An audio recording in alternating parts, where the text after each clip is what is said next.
So what is up mga guys, no? So another day, another vlog. So for today's vlog mga guys, kaya excited kita matarong adlaw mga guys, no? Kaya nga to ang pungkan, mahalin na siya today. So na interested buyer na itong pungkan mga guys. So katong mga taga-ipil dia, magkaila ra mo aning tawhanan ni. So interesado gid siya niya to ang Z250 na Kawasaki mga guys, no? Kaya supposed to be kagahapon pa yun yan yung takwaon, pero naalami mga matter na gi-clarify or gi-sure daan o saan nato i-turnover. Karon atuwa na siyang i-prepare tanan. So tamang cold start na tayo mga guys, no? Sabay trapo-trapo na itong pungkan mga guys. Kaya ron makita po niya sinaw itong kaya nitong unit mga guys. Maskin pagkaraan na siya, daya po sa ikabuga. So sa diha mga guys, basig na tingala mo manong nag-aso na ha.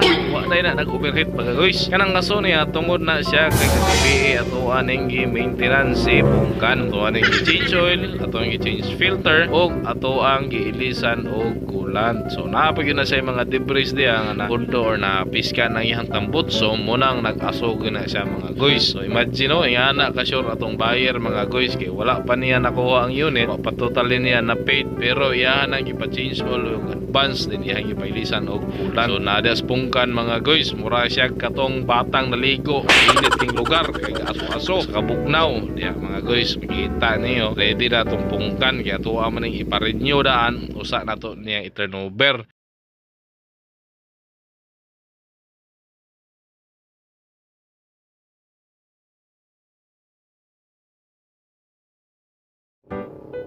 So muna na yung last montage sa mga guys, no? Siyempre usa na to na ihatag sa to ang buyer mga guys. Atuwa sa yun ang test drive sa dool mga guys, no? So tamang test drive lang tadi ha. Kung same pa pagyapon sa iyahang pag test drive, kung nabay na usog. Since bago na ni siya oil, bago na siya mga coolant, ayun ang iyahang mga ball race na bago na nato tanan. So ang kulang na lang yun niya ang kaniyang ligid sa tubangan. Kay although branded niyang ligid mga guys, no? Kay nakapirili man siya, pero oversize kay nagpanterte ang tubangan, no? So munang medyo bukat to siya sa tubangan. So kani mga guys, gisulay-sulay na itong test drive, dala ang atong commander diya kasi bagulbol.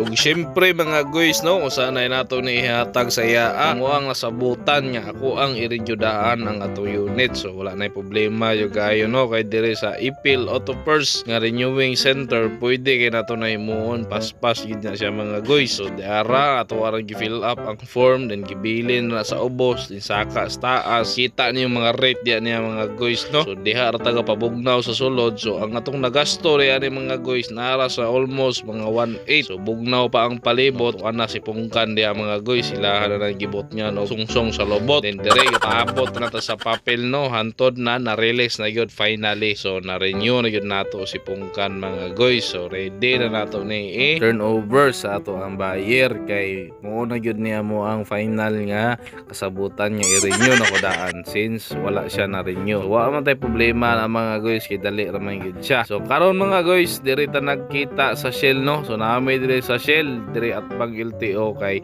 amo ang padid opsilan, pero nalangay man ang isa kay muraga withdraw daw niya dire taga paabot niya, no. So dali ra man po taga paabot dire makawait ra pud biatam sig dugay mga guys. Ug sa diyang naabot na gyud ita mga guys. So mao na si sir, no, siya rin ang mukuha sa to ang Z250 nga si pungkan. So naka Louis Vuitton pa nag sticker mga guys, pud basta-basta na ya sticker mga guys, no. So diara mga guys, so atong gipakita ang mga papers. So kung init man diya, siyempre balik ta sa landong kaya nakapujik na si boss. Narato nang gipan checking ang mga papers nga naa diha, ang mga credit, ang mga credential, iyahang ORCR nga original, then ang renewal, dayon ang valid nga ID sa first owner, dayon ang deed of sale. Kaya ang deed of sale diha na mo ipahimo sa attorney diha mga guys. So iya pang gilantaw finally kung na ito ato na bang natarong to yang request. Dayon ato nang gi-turnover ang susi kang boss di ay, no, taga-ipil ni siya. Then kaya si sir isa day ka Chiman. So Chiman si sir kunang ayo kayo siya tinagdan kita lagsara ni makanaog ikan sa laod, no. Kung sa daghang way langay-langay mga guys, nasabuta na mo nga among ihatod na lang silang balay. So di ara mga guys, so finally na barya na gyud ta mga guys, no. So makita niyo diya mga guys, dawat na nato ang ato ang 5,000 pesos. 5,000 ra yung gibayad mga guys. Dayon naa pa gyud na item tip nga $2 og 100 igana kabagtik na nga to ang buyer kay napay tip na dollars. So kato lang mga guys, so wala pa kalantaw at tangin niyo sa sunod vlog na to mga guys no. Peace.